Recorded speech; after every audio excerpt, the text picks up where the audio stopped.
friends, family, Marcy, we're congregated here today in the dead of winter during a snowstorm on top of Bear Mountain to bear witness to the love Brendan and Kali, I'm sorry. Can't read my own writing. It says that right. Kali share because we are either silly fools who do not know enough to be afraid of avalanches, and or we care greatly about this couple. My friends, when I was asked to officiate at today's ceremony, I was so honored. I had been hinting much earlier in your relationship that I wanted the job, but still, considerably honored. Let us pray. Grand Architect of the Universe, you have made the bonds of marriage a holy mystery. Hear our prayers for Kali and Brendan. With faith in you and in each other, they pledge their love today. May their lives always bear witness to the reality of that love. Amen. When creating and crafting this ceremony, I always like to take the family and friends to the moment when our couple first met, to the moment the romance began. It began in Pick's Pub, a small college town bar near sunny Delhi. Kali would notice Brendan and his brothers from Delta Theta Gamma show up, drunk, to the bar after midnight, and Brendan would quietly glance in her direction.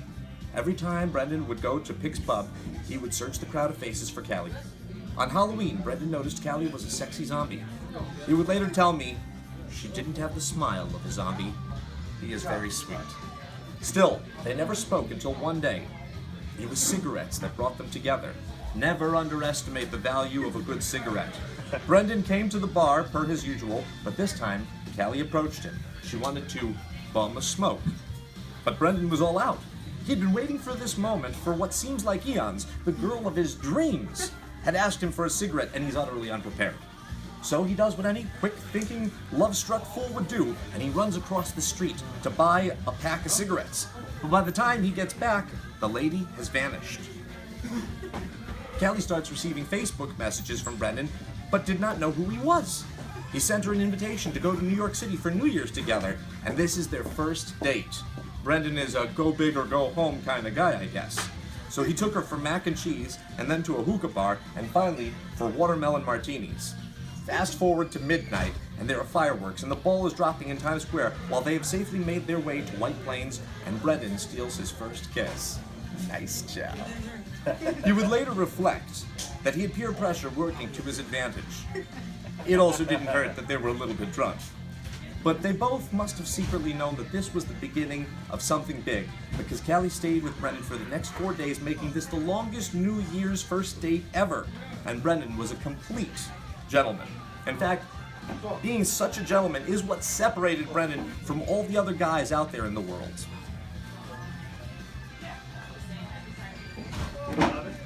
It was the first thing that Kali really noticed about him. He was decent, she told me. Brendan, on the other hand, was attracted to Kali's tattoos. Now to the proposal.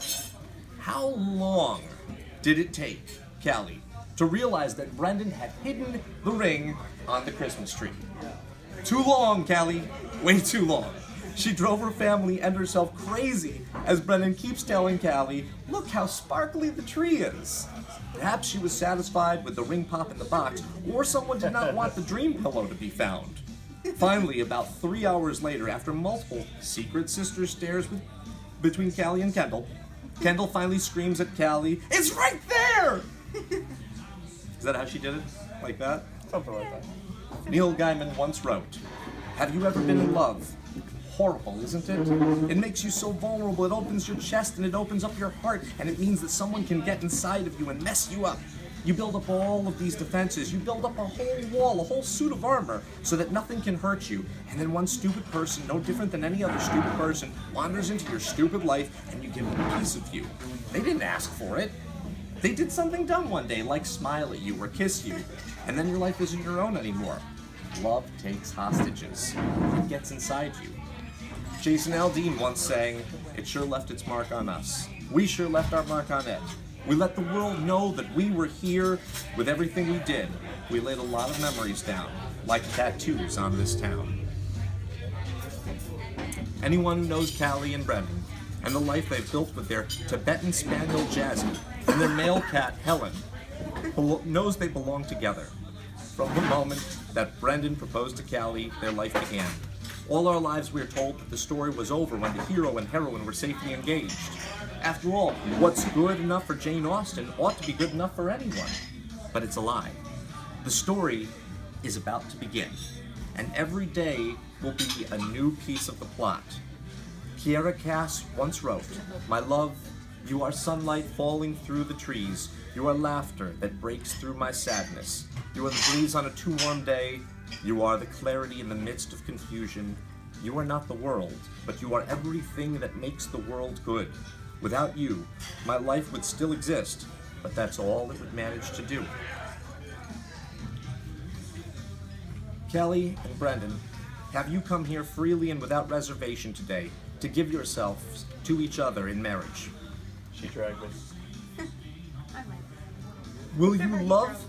Yeah, I you, drove. You drove. Okay. Will you love and honor Under each other duress. for the rest of your lives? Yes. Okay, good. Brendan, will you learn to surprise Callie with easier clues than a ring pop on a Christmas tree?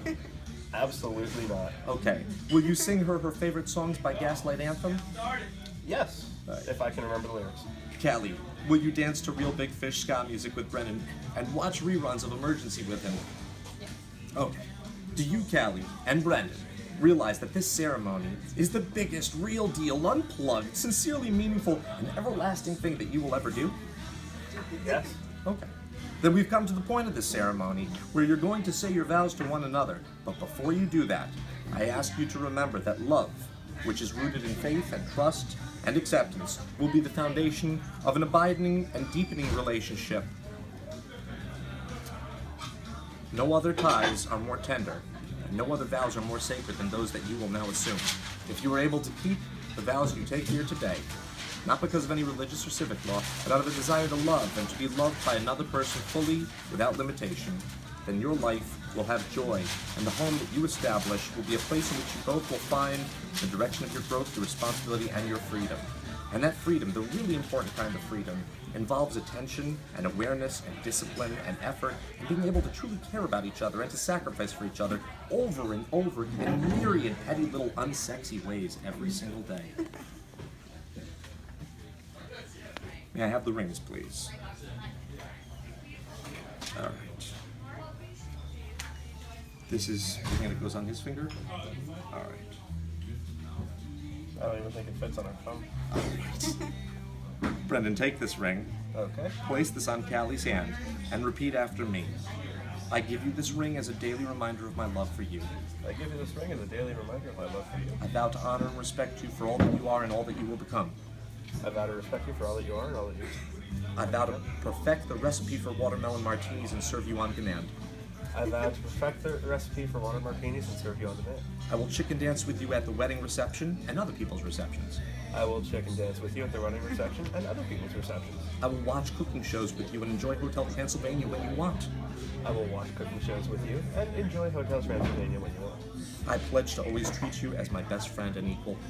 I vow to always treat you as my best friend and equal. I promise to protect you from the elements and the elephants. I vow to protect you from the elements and the elephants. Should we ever encounter them, as it is my understanding that they can be very large and unpredictable. What was that? Should we ever encounter them, as it is Should my we ever understanding encounter them, as is my understanding, that they can be very large and unpredictable. that they can be very large and unpredictable.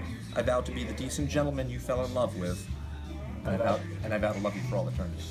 I vow to be the decent gentleman that you fell in love with, and I vow to be that for eternity. I vow to love you for all eternity. Oh, I vow to love you for eternity. All right. Kelly, would you place this ring on Brendan's finger and repeat after me? I give you this ring as a daily reminder of my love for you. I give you this ring as a daily reminder of my love for you. I vow to honor and respect you for all that you are and all that you will become. That you are and will become. I vow to support you and take care of you for all time, even if that means watching Even if that means watching the Dropkick Murphys the Dropkick Murphys. and all reruns of MacGyver. Oh, and all the reruns of MacGyver. I vow to stifle my laughter at your fear of shitting bears. I vow to Stifle my laughter stifle my laughter at your fear of shitting bears. Right. I vow to trust and value your opinions and stand by your actions. I vow to respect and honor your opinions, and honor in your opinions, and stand by your actions. Stand by your actions. I pledge myself to protect you from my wrath and from giraffes, I pledge myself to protect you from my wrath and from giraffes, which I understand are very tall and sometimes step on people because they're not looking where they're stepping. because they're very tall and sometimes step on people because they're not looking at their stepping. Right. I will love you for all eternity. I will love you. All right, we're nearing the end here, folks. All of us gathered here today are part of the same universe, the same shared elements that Brandon and Kali, as members of the human race, born of the same stardust, we share in their joys and in their heartbreaks. We provide the constellations in which their stars shine. We're part of their universe. I'd like to ask everyone gathered here today, including you, Marcy, that we honor and respect them as they build their lives together as a couple. Will you, who are present here tonight, give Brendan and Kali the gift of your friendship and love? Please say, we will. We will. Excellent. My friends, Thank you. you have learned that if all else perished and you both remained, you would still continue to be. And if all else remained and either of you were annihilated, the universe would turn to a mighty, mighty stranger. For the two of you, home is no longer a place. It is now a person. And you are both finally home. Now I would ask that we take a moment of silence to not only send our positive energies towards this couple, but to remember all the loved ones who could not be here today, but whose support and love have made this day possible. And now, under the auspices of the Universal Human Church of Truth, and by the power vested in me by the state of Connecticut, I now pronounce you man and wife. You may kiss the bride, and do other things too. Congratulations and mazel tov. Thank you. My pleasure. Congratulations. Thank you. That concludes our ceremony.